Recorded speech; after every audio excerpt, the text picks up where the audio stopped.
Sir, under trial na po yung sinampa namin kaso laban sa kanila. Ito nga masakit, Mr. Chair eh. Yung biktima, ang makukulong pa ng di oras. Sana ma. Ang kapal na mukha mo. Ang kapal na mukha mo. Biniktima nyo na nga, bibiktima nyo pa sa pamagitan, ipakukulong nyo. Sasampahan nyo ng kaso. Unang-una, illegal entry. Tapos pangalawa, Mr. Chair, kukwento ko na, nakabonet mga hinayupak na to. At sabi pa ng kanilang hepe, nung makausap ko, sabi ko, bakit nakabonet yung mga pulis nyo? Alam mo, sabi niya, kasi mainit dito sa Bulacan eh. Pati ako nga, nagbobonet ako eh. Recorded yan, sinabi ng hepe ninyo. You cannot deny anymore, kahit na nasa korte to, kasi recorded yan eh. Kaya ro kayo nakabonet, kasi pinapayagan ng hepe ninyo na magbonet kayo sa operation dahil mainit daw. Imagine that kind of excuse, Mr. Chair. Ikaw po, dating Andito PNP hipe? chief. Andito hipe? Oh. Upo Sir, ka. kasama dito, sir, yung honor. Upo ka dito. Ito masakit, Mr. Chair eh. Biniktima na nga, nabugbog na nga, nakulong pa, at ipakukulong. Kasi Mr. Chair, sabihin ko yung what transpired after that. So, nagkaroon ng commotion because nabulaga yung may-ari ng bahay. Sino kayo at wala kayong hawak na dokumento and all. At nakabonet kayo. So, pumalag, natural, Mr. Chair, kahit na ikaw, baka ito akyat bahay. So, dinampot po, sino dinampot dito? Si Mr. Vicente at dinala po sa kulungan dahil resisting arrest daw or dahil, ano tawag noon, yung direct assault or something. Direct assault. Kinulong po siya. Ngayon, binisita po siya, sino yung anak niya? Si Mr. Vicente. Karapatan niya bisitahin yung kanyang tatay. Pagdating po doon sa kulungan, pati itong si Mr. Julius Vicente, kinulong din ng mga hinayupak. For what reason? Bakit nyo kinulong yung nagbisita? Sino nagkulong nun?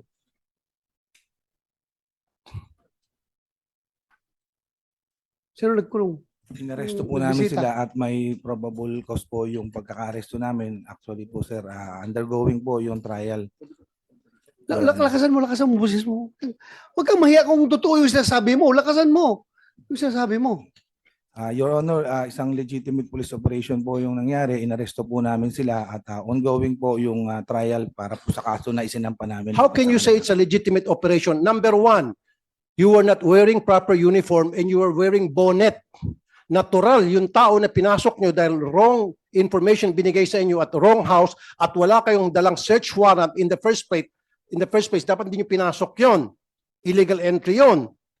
Number two, wala kayong body camera. Number three, hindi nyo sinabi kung sino ang purpose ng pagpunta nyo doon. Number four, nanampal kayo. Natural, papalag yung sinampal ninyo. Gawin mo sa bahay ko yan. God forbids. Hindi nyo kayang gawin yan sa mga taong alam nyong papalag at may kakayang pumalag. Ginagawa nyo kasi mga pobre. Gawin nyo kayo sa bahay ni Senator Bato de la Rosa yan. Pasukin yung bahay ni Senator Bato, tapos sabihin nyo, search warrant para kay Juan de la Cruz. Baka niratat kayo ni Senator Bato. Gets mo? Kaya nyo nagawa dito kasi alam nyo, walang kakayang lumaban. Pobre. Ang masaklap, pinasok nyo na nga, ginawa nyo na po ng illegal, binayolate nyo ng kanyang karapatan, at ngayon, kasampang pa ng kaso, ang kapal na mukha mo. Ang kapal na mukha mo, hinayupak ka. Napakakapal na mukha mo, Teniente. Comsec, you delete those words, ha? Yung, Sorry, Your Honor. Hindi. Your Honor, kasi alam na alam ko tong kaso. Lumapit sa akin yung mga victims, Your Honor. Ito po, okay, pakisagot na lang. So, dumalaw itong si Mr. Julius Vicente, ikaw na magkwento. So, nasa kulungan na po yung papa mo, di ba? Opo. Dumalaw po kayo. Opo. Tinanong ko po kung dun po ba talaga dinala tatay ko. Tapos, ginawa po nila, binitbit po nila ako. anong rason? Bakit daw kayo Hindi ko nga binibit? po alam kung bakit. Ha? So nakakulong ka? Kinulong po nila ako. Kailang araw ka sa kulungan? 1 linggo din po. Bakit ka nakalabas? Nag-bail po. Nag-bail ka? Opo. Pero anong kaso? Direct assault po. Nakipagsuntukan ka sa mga pulis doon sa loob ng istasyon? Magagawa ko po ba yun? Ang lalaki ng mga katawan po niyan. Bakit naman nakikasulta? Kaya Mr. Chair, mapapamura ka eh. Pumunta lang itong pobre para hanapin yung kanyang tatay kung nandun nakakulong. Of course, pwede ba siya mag-direct assault? Istasyon ng pulis yun. And then, kinulong siya, kinasuhan ng direct assault. Sino nagkulong sa'yo? Si Yung Bernardo kalbo. po. Ay, yung walang buhok. Dinadamay mo pa ako dito, Mr. Kuan, ha? Bernardo. Hindi, ito ha. This is investigation in aid of legislation. Kahit na ongoing na yung kaso nyo sa korte, lahat ng tatanong dito sa inyo para dito sa kaso na ito, in aid of legislation, kung hindi naman incriminating sa'yo, you can answer the question. To give clarity, para sabihin ng tao na wala ka tinatago. Nakakaya naman naka-uniforme ka, tapos puro ka lang dyan na invoke my right to against self-incrimination. Tapos ang tanong naman is hindi naman makaka-incriminate sa'yo. Ito yung mga factual questions kung leading to that incident. Yun lang naman Yes, ang Your matanong Honor, dito. sir. Hindi ka naman didiin dito. So, sagutin mo lang kung Your- anong... Your Honor, allegation po nila yun. Yung pagkaka-aresto po sa kanila sa site, yun po ang nasa affidavit at yun po ang tunay na nangyari. Hindi, ganito. Pidabit na naman ang Opo, sir. basihan mo sa pidabit. Yung, mamaya na yan. Tanungin lang muna kita dito. Wala akong pakialam doon sa ama. Ha? Yung anak na pumunta sa estasyon, bakit nyo kinulong? Wala pong katotohanan yun, Honor. Sa site po sila na-aresto. Saan? Sa site po, malapit po doon sa pinangyarihan ng assault nila sa akin. Pati itong anak na bumisita sa Yes, estasyon? Your Honor. Oh, so doon ka daw sa set na Hindi po, Your Honor. Kita naman po sa CCTV po yun. may CCTV kayo? Opo, Na hindi ka hinuli doon sa Opo, site? hindi po, siya lang po. Siya lang. Tatay ko lang po yung hinuli nila. Mr. Chair, i-contempt natin to. Kung mapakita natin CCTV, na hindi ka sa site. CCTV. Tingnan mo natin. Para pakita sa CCTV, I want to put this guy in contempt. Saan yung CCTV? Can we show the CCTV? Meron. Sa TV po. Cellphone. Mr. Julius, ayan, meron ka, pakibigay. Kasi kung merong video na ikaw ay hinuli, hindi doon sa site, wala na sinasabi ni Mr. Bernardo, I would like to hold him in contempt at gusto ko siya makulong sa baba, Mr. Chair. Yes, but before I Yung roll video on your muna. motion, I would like Yes. to Yes, Mr. Chair. watch the video. Saan galing ang video mo, Julius?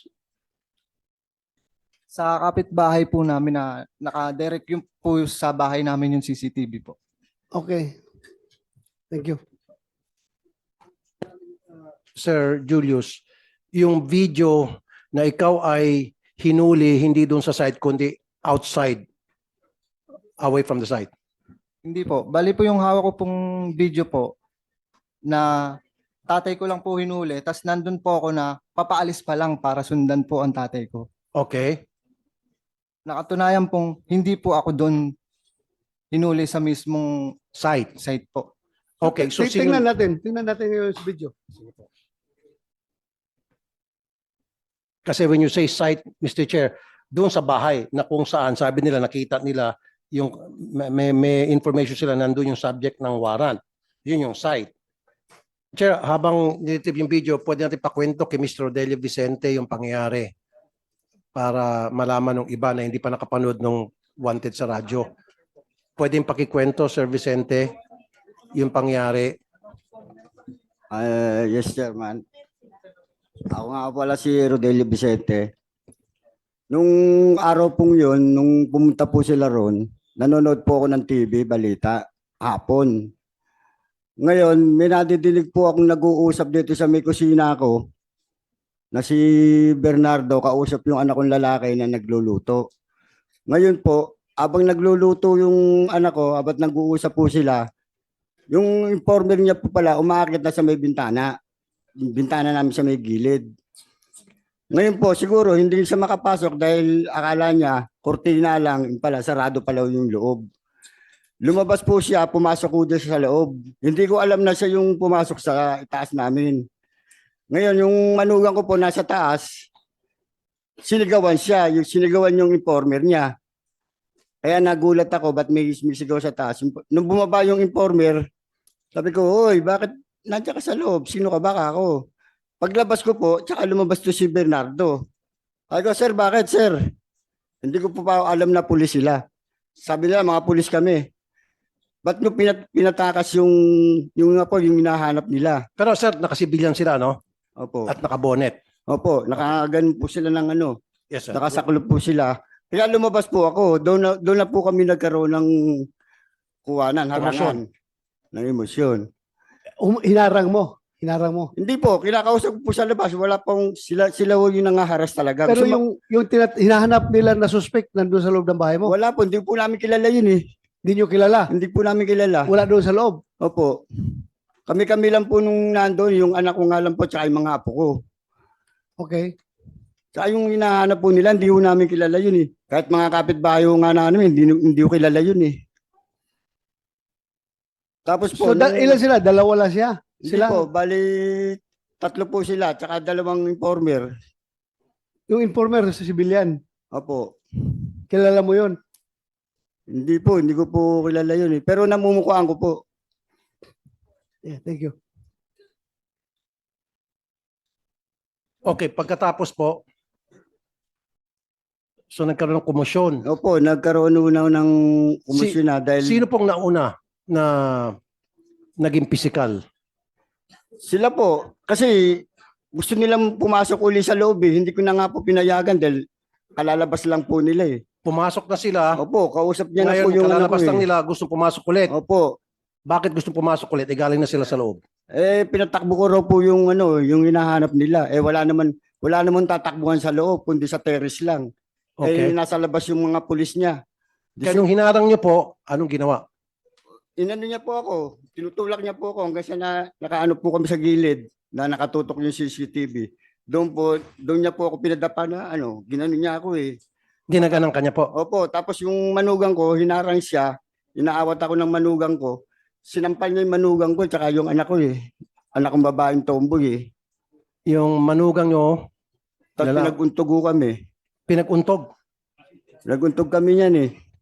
Nung manugang ko. Manugang mo, pati ikaw, pinaguntog yung ulo. Ganun kami. Tapos nanampal pa ng Ng anak kong tomboy. pagkatapos po. Talagang sinaktan ho kami. Tapos nung napasok ako dito sa may gilid naman na hindi natapat ng doon naman ako pinusasan.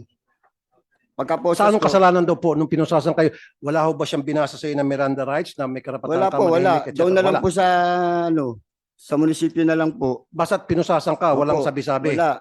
Matapos kayo pusasan, ano pong sabi sa inyo? Dinala niya na ako sa may munisipyo. Pagdating sa munisipyo, ano pong nangyari? Ano, hindi sinabi sa inyo kung bakit Wala ka pa po, wala pa po silang sinasabi. Basta sabi nila, yung kakasuhan na lang daw nila kami. hindi sinabi sa inyo kung anong kaso, bakit ka nandoon sa munisipyo? Sa presinto? Direct asol nga daw po eh, na paglaban sa kanila eh. Tinadyakan ko raw po sila eh. Tinadya Saka ka mo tingnan nyo siya. naman yung katawan nila sa katawan namin mag-ama. Kung lalaban kami sa kanila o... At saka lalaban Tapos kami. kasama po si Corporal Joel Dicen Opo, sila 3 po. at saka si Bernardo. So itong dalawang malalaking katawan. Opo. Bali 3 po sila. Ganon din, puro malalaking katawan. So tapos kinasuhan ka ng direct assault. Direct assault. Okay. Ilang araw po kayo nakulong? 1 linggo rin po, mahigit. Mga 1 linggo isang araw. Nagpiyansa kayo. If I remember, Mr. Chair, pinalitan ko yung piyansa nila. Ako po, kasi yung nagpiyansa sila, gumasto sila. So yung pampiyansa nila, ako po yung nag-abono.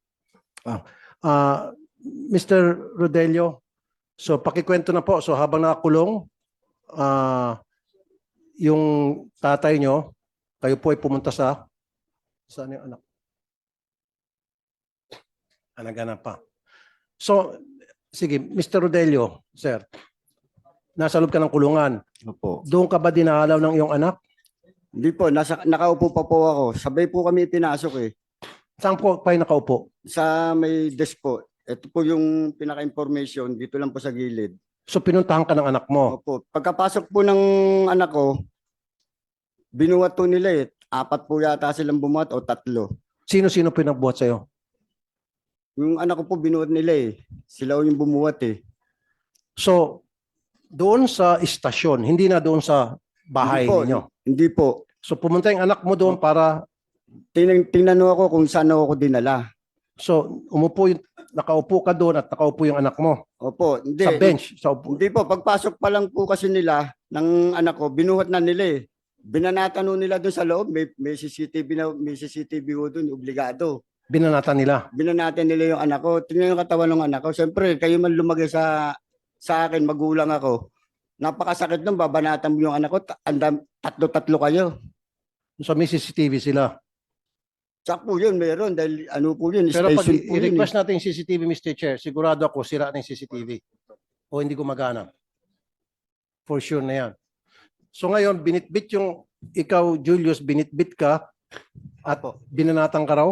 Opo. Ano ibig sabihin ng binanatan, sir? Pinagsasampal po ako. Tapos tinadyakan po ako. Sampal, tadyak. Mahilig pala manampal mga tong lalaking to. Opo. Puro sampal kasi yung ate mo, sinampal niya tapos ikaw sampal. Opo. Siguro pag sampalan, ito yung magaling, Mr. Chair. Dapat sampal king ang tawag dito kay Bernardo. O boy sampal. Bagay sa kanya, sa mukha niya, boy sampal ang pwedeng ibansag dito. So ngayon, sinampal ka ni boy sampal. Opo. Tapos sabay, kinulong ka. Opo. Nagantay pa po kami nun dun na matagal. Okay. Nasaan yung video dyan na inaresto ka po?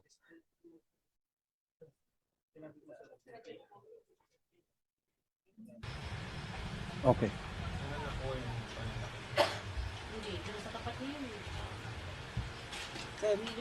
Ayan po yung video, yung pagpasok.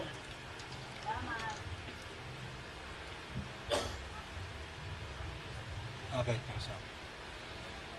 Nakakitin niya yun eh.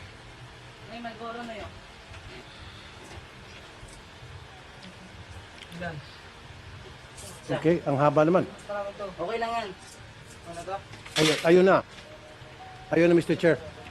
Nakabonet 3. Di ba sa labas ba? Yung pinarel? Di ba yung CCTV rin pero mga naka-uniform yun? Ayun, nakabonet, naka-shorts, naka-t-shirt, naka-chinelas.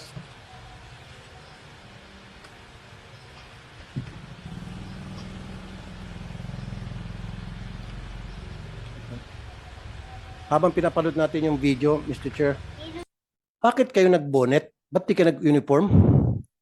Kung kayo po ay legit yung operation ninyo at serving a warrant to a subject na you thought o ayon sa inyong asset ay nandun sa area, why not wear your uniform with body cam at bakit naka-bonnet? Your Honor, Sige, wait. part lang po ng accessories ng mga riders yun. Accessories. At fact po na yung lugar po na yan, sir, ay I've been compound commander there for almost 2 years. Talagang 50 meters away lang po dyan sa site na yan. Ay kilala po ako ng mga tao. So we have to devise. Pero ganun pa man po. Pero bakit kailangan mo- Nagpakilala po ako, sir, at naglabas pa po ako ng ID sa kanila. Actually, sir, di naman kami nakapasok dyan. Wait a minute. Wait a minute. You are going to serve a warrant? Sige, kasi sabi mo makikilala ka. At least man lang body cam for your protection and for the protection of those people na your subject na you're supposed to be serving the warrant to. And why wear a bonnet? Kasi di ba pag gumamit ka ng bonnet, pagkakamalian ka talagang magnanakaw. Kahit man lang sana yung nakasibilyan ka o meron kayong kwintas tapos tsapa, pwede pa kahit naka-shorts ka, naka-t-shirt, basta't nakasabit yung tsapa, identified ka as police, operative. With that, para kang akyat bahay, para kang hold-upper. Sabi ko nga, gawin mo kaya sa bahay ni Senator Bato yan. Baka naratat ka na. Your Honor, sinikap ko po na magpakilala at inilabas ko pa po yung ID ko. No, bakit ka nag-wear ng bonnet? Part po ng accessory namin yon sa pag-ride po ng motor at kaya po nang nasabi ko, we have to devise at least na hindi po ako agad ma-burnout. Andyan na tayo dyan. Okay, ako, prangkahin kita. Ikaw being member of the intelligence unit ng inyong istasyon, you're authorized naman to wear civilian, di ba? Pag intelligence ka. At yung operations ninyo, kung medyo alanganin ka na masunog ka kagad, okay lang yun, nakabunit ka. Pero ang hindi okay doon, yung pag-aresto ninyo, dapat may kasama ka na naka-uniform. Uniform personnel para magpakilala na police kami. This is a legitimate operation. Hindi yung kayo-kayo lang nakabuhit para kayo matulisan doon. Your Honor, Matagal ako sa intelligence unit. Ginagawa namin yan, nagbubunit kami para hindi masunog ang mukha, hindi makilala, naka-civilian. Pero pag effect ng arrest, andyan na yung uniform personnel para makita nila na police talaga ito, police operation. May kasama kayo na uniforme? Wala. yes sir. Actually sir, mayroon po kaming kasamang uniform personnel few blocks away po doon sa possible site ng pag-aarestuan. Nandoon na sila. Yes sir. Sumama. Yes sir. Wala man ako nakita dyan sa CCTV. Few blocks away po dyan. Actually, O kalsada few po blocks yun, sir. away. So pag effect nyo ng arrest, hindi sila pumunta. Hindi na po nagkaroon kasi po ilang minuto lang po yung nangyari na nagkaroon na po ng commotion. Mr. Chair, few Oh, blocks away is the police station. Ibig sabihin, nandun sa police station. Kaya nga. No sir, dyan po sa mismong residence 3. Sir, anong difference ng warrant of arrest sa search warrant? Define the difference. Sir, yung search warrant is yung person ang target po. Unlike po sa search warrant is ang subject po is yung mga bagay. Mga bagay. So, di ba, para ikaw ay makapag-serve ng warrant of arrest sa isang tao na nasa loob ng bahay, kailangan mo din ng search warrant. Yes or no? No sir, actually pwede po namin i-serve yung warrant of arrest.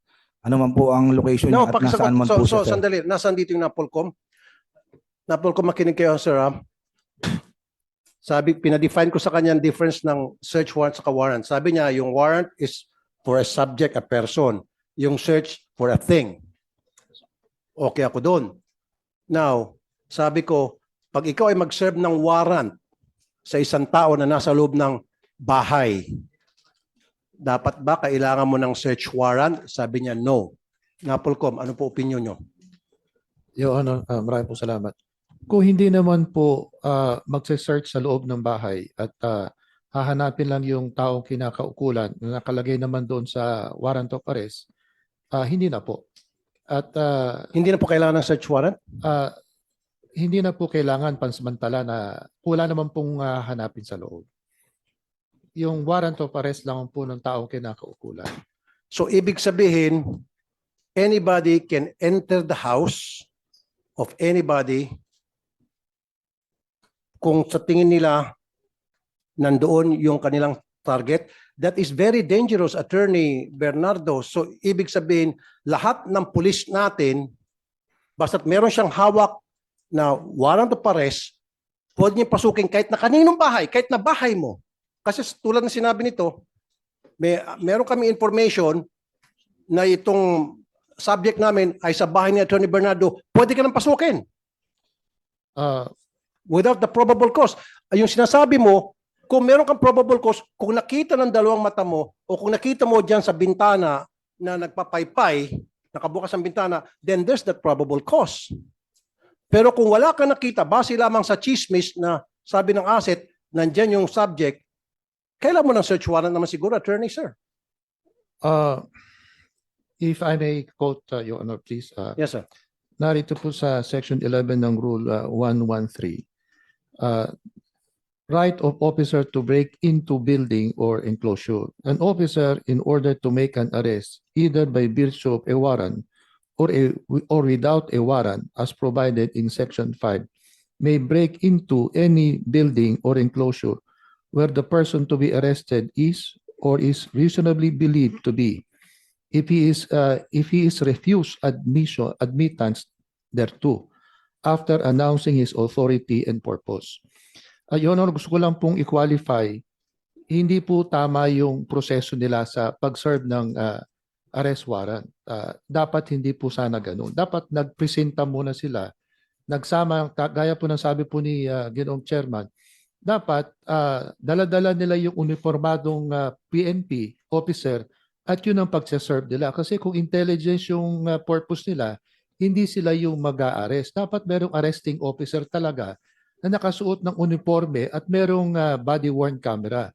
Granting for the sake of argument, kung wala ho body-worn camera, meron silang alternative na Barangay recording. chairman, barangay tanod, pwede siguro. Kasama po dapat yun na meron ding sanang elected officer na barangay tanod. Hindi kami sumasang-ayon sa proseso nila, Your Honor. Okay, let me tell you this, Attorney Bernardo, and magkamag-anak kayo? Hindi po kami, ngayon ko lang sila nakita, Your Honor.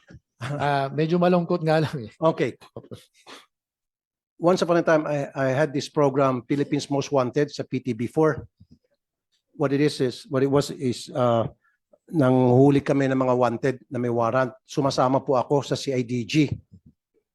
There were several occasions na alam ng CIDG, base sa asset na isinumbong sa amin, and then kami, pinitam sa CIDG, may hawak na warrant, na nandyan sa bahay, kinikasing po namin.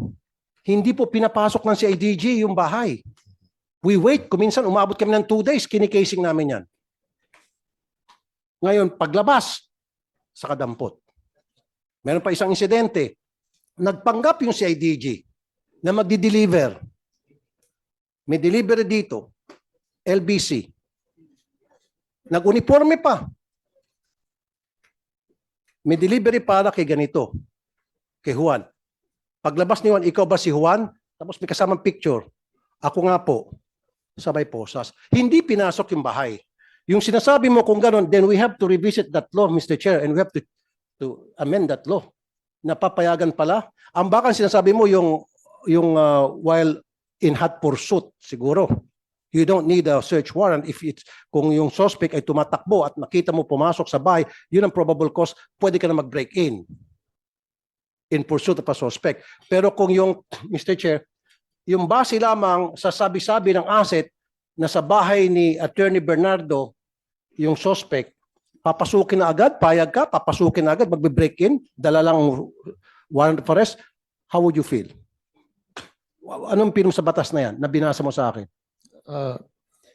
Your Honor, may iwasan po sana ito kung merong coordination na maayos at maayos na pag-uusap. Kung hindi naman sila nakakatiyak na nandoon yung taong tinutukoy ng warrant of arrest, hindi na sana sila nagpatuloy.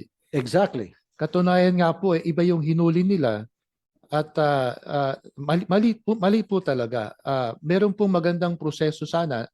Yung hindi pagsuot ng body-worn camera, nagpapahiwatig na hindi po tama yung proseso. Maling-mali from the start, Your Honor. And also, Mr. Chair at Attorney Bernardo, sabi mo sa lahat ng kapulisan natin, kung gusto na pumasok ng bahay at sa palagay nila diyan nagtatago, kumuha sila ng search warrant sa korte. Mukhang hindi na kailangan, Senator Tulfo. Basta importante lang magkilala sila, na pulis sila, pakita lang warrant, may dala kaming warrant, we have reasonable ground to believe nandiyan sa loob yung suspect, papasok kami. Ang mali lang nito nila, pagpasok, ibang suspect dinala. Ginawa pa ng istorya na nakipagsunto, lumaban, direct assault. So, ibang nangyari. Mr. Chair, why am I talking about this? This is not the first time. Papasukin ng pulis yung bahay. Kasi meron daw silang warrant of arrest. At sa maraming pagkakataon na yun, wrong house. At syempre, nandun na rin sila. Kaysa makasuhan sila, nadamputin nila yung tao doon. Tulad nangyari dito, dahil sa direct assault. Kasi syempre, papalag ka, Mr. Chair, sino ka? Hindi ka naman pulis. Diba? Kaso talaga abutin ito nila. Pero yung spirit of the law naman na yan, ano yung rules of court? Rule Rules of court 113? po, Your Honor. Rules of Ha? court. Rules of court po yun Yeah, ang spirit niya is gusto talagang bigyan, i-empower yung ating law enforcement dahil kung wala yung rule na yan, inutil ang pulis natin. Hindi siya makahuli ng warrant ng isang tao na may warrant of arrest na nasa loob ng bahay. No, Hindi siya pwede mag-break-in. tama, Mr. Oh, Agree. yan ang spirit Kasi yan. Gusto talaga sa tulungan experience ko, ang pulis Mr. Chair, makahuli. doon sa Philippines Most Wanted, tulad sinabi ko kanina sa PTV for many years ago, kinikasing po namin yung bahay. For 2 days and 2 nights, kasama po ako, magkikasing kami. Nakaabang kami dyan. Naka-civilian clothes yung mga sa IDG. After 2 days, lumabas yung suspect sa kadinampot. Yeah. Tapos sabi ko, pangalawa, Mr. Chair, nagpanggap na delivery ng LBC. Magdi-deliver kay Juan. May deliver para kay Juan, kumatok. Nandiyan ba si Juan? Ano yan? Sabi nung kasambahay, eto may package. Lumabas si Juan, inaresto. Malinis. Yung diskarte, kung paano mag-diskarte na Correct. hindi natin mabiolate ang batas. Ay, ito talaga sa kanila, mali na nga yung ginawa, dinagdagan pa ng mali. Kasi nga, Correct. ibang tao ang kinulong. So, Attorney Bernardo, maling-mali yung proseso nila na they should not have done that. Sabi mo, dapat may pulis. Sabi nila, yung may kasamang uniform personnel. Yung uniform personnel, sabi niya, a few blocks away. Sabi niya, a few blocks away. Tama ho ba yun? Mali po yun. Dapat kasama po. Dapat katukin muna at kausapin yung naninirahan sa loob ng bahay na kung saan tiyakin yung yung warrant of arrest na dapat tiyakin ko anong bahay kasi nakadescribe puro kung saan bahay huhulihin at yung pangalan ng tao. Kung natitiyak nila na nasa loob, kausapin muna at kasama dapat yung pulis na naka-uniformado at merong mahigpit yung kautusan kasi ng Supreme Court na dapat merong body-worn camera. Kung tama po yung proseso, yun, maaari silang paniwalaan. Pero sa una pa lang po, hindi tama . Yeah, you're raising your hand. Yeah, ano gusto mo sabihin? Sir, Your Honor, considering the fact po na armed and dangerous yung hinahanap po namin, talagang hindi na po kami makakalapit dyan ng may uniform personnel at mayroon na po kaming history na natakasan po kami nun. And for the information, sir, yung pong target of operation namin na yan ay nahuli na rin po. Dyan din po sa block po na yan, malapit po dyan. Nakakulong na po ngayon, sir. Yun nga, naintindihan kita, gusto mo talagang mahuli yung tao na subject of the warrant of arrest. But in doing so, you don't have to violate protocols. You don't have to violate the law. Sinasabi sa ating rules of engagement, sa ating police operational procedure, na dapat may kasama kayong, when you effect the arrest, dapat meron kayong kasamang unipermadong pulis na mag-aresto. Kayo kasi intelligence kayo. You should be limiting yourself sa function nyo as intelligence, to gather intelligence, information. Doon lang kayo. Pero pag aresto, dapat ang arresting officer, kuha na, yung naka-uniforme na. So what kung hindi nyo nahuli? Basta wala lang kayong kaso. Di ba? Gustong-gusto nyong mahuli. Binayulit naman nyo yung batas. Binayulit yung police operational procedure. So mali yun. Intindihan ko kayo. As mga intel operative, gustong-gusto talaga nyo mahuli. Pero huwag naman to the extent, at the expense of violating the police operational procedure. Mali yun. Okay. Mr. Chair, 2 points lang. Ito ang binabasa kanina ni Napolcom Commissioner. Sabi dito, a police officer in order to make an arrest with or without warrant may break into a building or enclosure where the person to be arrested is or is reasonably believed to be in. Believed. So dito na abuso itong reasonably believed to be. Hindi clearly defined. So pwedeng sabihin all the time ng kahit na sinong pulis na abusado na I have reason to believe that he is there. So therefore, pwede kong pasukin yan, yung bahay na yan, kahit na wala akong search warrant para arestuhin si Poncio Pilato. Kasi itong reasonably believe. All he has to say is, we have reason to believe. Pasok na dito sa Criminal Procedure Rule number 113, Section 11. Naabuso po, Mr. Chair. Naabuso yan. So kung sila nag-abuso, mananagot sila. Ang Sa siste kasuhan natin. ng abuso sila, mali yung procedure ng pagpasok nila tulad sabi ni Attorney Bernardo, ang nakulong pa yung biktima.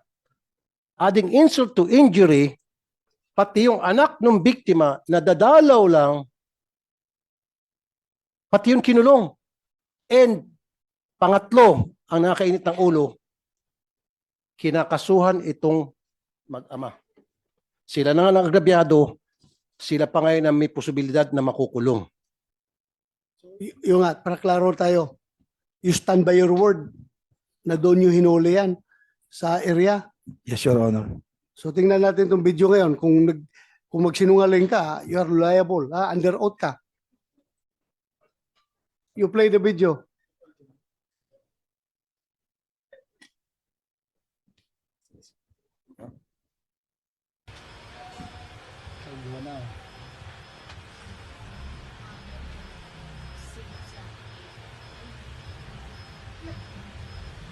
I think nakita natin yan, Mr. Chair. Wala kang video, Sir Julius, na ikaw inaresto sa labas ng bahay? Ano po dyan, sumakay po ako ng motor kasi sinundan ko na po yung Okay, saan dyan yung video na nakasakay ka ng bandang motor? huli na po yun eh. Sige, paki-fast forward. Okay. Sakay ka ng motor. Opo. Kasama ko po yung kapatid kong Sige, tomboy fast, po. fast forward. Masakay ka ng motor. Ayan. Hindi po. Okay, yun. Yan niya yun? Hindi po. Ano pa po? Bandang malayo. Forward pa. Parting patapos na po yun eh. Sige. Buksan mo lang yung rep, te. Right. Yan. Paalis na po sila dyan. Okay. Ayan eh. Ikaw, saan ka dyan, sir? Bakit natumba yung motor? Ano po yun? Kasi kinukuha ng tatay ko yung cellphone na hawak ni Sir Bernardo. Kasi nandun po yung talagang full video na habang Habang pumapasok sila. Habang Sandali, sino yan nagmumotor? Sino yan? Sino yan sa inyo? si Sir Bernardo po. Bernardo, bakit ka natumba doon yung motor mo? Sir, inassault kaya po nila ako, sir, kaya po namin silang inaresto, sir. Pangalawang tumba ko na po yan, sir. Hindi naman po nakikita dyan sa video yung umpisa na nangyari at kumpletong nangyari, sir. Mr. Pangalawang punta mo na yan? Sir, pangalawang beses na po ako natumba dyan eh. Bakit ka tumba? Yung una nga po yun, sir, yung inassault po nila ako dahil pinipigilan po nila akong makapasok. Actually, wala naman po nakapasok, sir. So yung tumba na yun, ano yun? Pangalawang beses na po yan, sir. Kaya nung nga, ano inassault. tumba yun? Bakit ka natumba? Tinulak po nila ako, sir eh.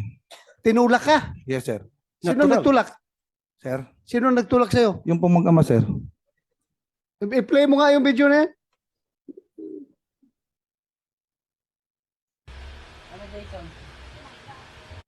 Ibalik yung motor na natumba.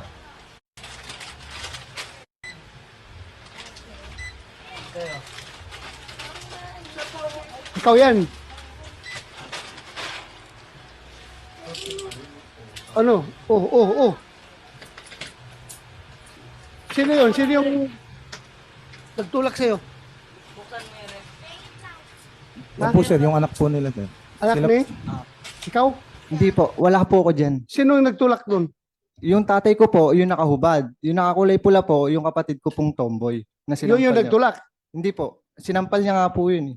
Hindi nga, yung pagkatumba ba, yun, sino yung nagtulak doon, tumba yung pulis? Tatay ko po yung hawak-hawak ni Sir Bernardo po. Pero wala naman pong nangyaring tulak po eh kasi nakahawak po siya sa sinilyador. Ha? Nakahawak po siya sa sinilyador ng motor. Kita-kita nga natumba, oh, tinulak ng tao, may tao lumapit, oh. Opo, meron nga po. Oh, natumba nga, tinulak nga. Hindi naman po totaling tulak po eh. Ay, kita yung sa video, matumba ba yung pulis kung hindi tinulak? Di ba sabi Yan, mo, oh, yan. Mr. Vicente, Sir, meron kang kinukuhang cellphone? Magpo-pull out Opo. na po kami niya, sir, kasi Cellphone talagang po. nagkaroon po ng commotion at outnumbered po kami, Kaya kaya po po nag-decide po ako na mag-pull out na kami, sir. Kasi nga, hindi kayo naka-uniforme. Kung naka-uniforme kayo, gagalangin kayo. Kaya nga respect begets respect. Kagalang-galang kayo kung naka-uniforme. Tutulakin ba nga naman kayo kung naka-uniforme kayo? Who would do that?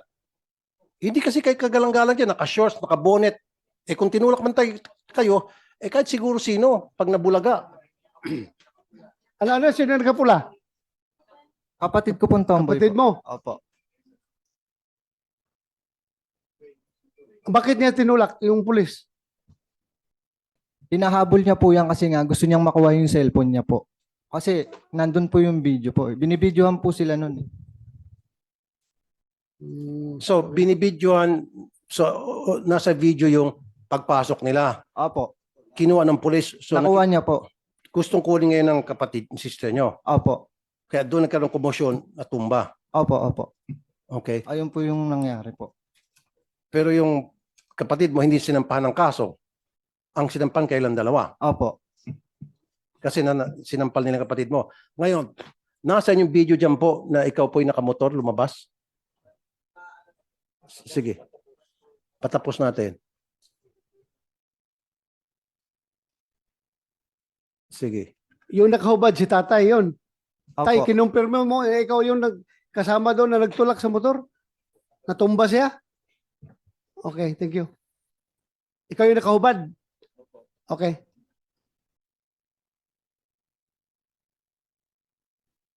Tay, para makasiguro, inaamin mo tinulak mo yung pulis?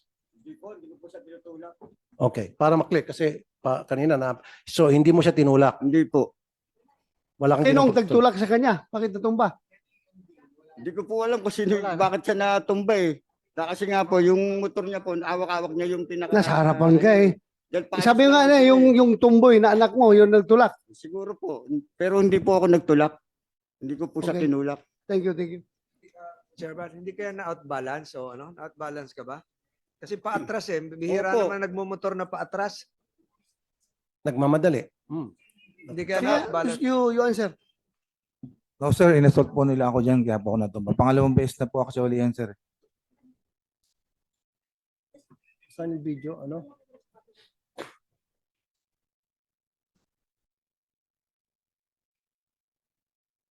Kasi nga po, going back to sa sinabi ni Attorney Bernardo ng Napolcom, mali kasi yung procedure ninyo. Kung sinunod yung procedure, hindi sana nagkaganon, hindi sana nagkaroon tulakan. Tama ba, Attorney Bernardo? Yes, Your Honor. Tsaka yung sinasabing, Your Honor, na reasonable belief, yun po yung presentasyon nila sa husgado na nakakatiyak sila base doon sa testigo na kung isa-serve yung warrant of arrest, nandoon yung taong kinaukulan. Iba po yung time lag nung